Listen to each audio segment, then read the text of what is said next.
ஏன் அவ்வளோ சோகமாக இருக்க? எனக்கு புரியுது. நீ நினச்ச விஷயம் நீ நினச்ச மாதிரி நடக்கலை. இல்லைனா உன் மனசுக்கு ரொம்ப ஒரு பிடிச்ச விஷயம் உன்னை விட்டுட்டு போயிருக்கும். அதானே? நான் ஒன்று சொல்லட்டுமா?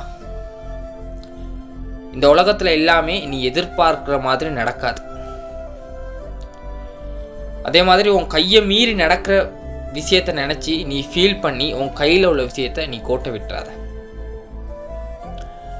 உன் மனசுக்கு ஒரு விஷயம் சரின்னு பட்டுச்சுன்னா, இது பண்ணுனா நீ சந்தோஷமாக இருப்பேன்னு உன் மனசுக்கு ஒரு விஷயம் தோணுச்சுன்னா, அதுக்கு என்ன தேவையோ அதை தொடர்ந்து பண்ணிக்கிட்டே இரு.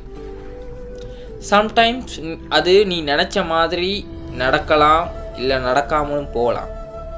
பட் நீ உன் மனசுக்கு ரொம்ப ஒரு பிடிச்ச விஷயத்த சரியாக கரெக்டாக பண்ணனேன்ற ஒரு மன திருப்தி கிடைக்கும்ல, அது மட்டும்தான் வாழ்க்கையில் 100%.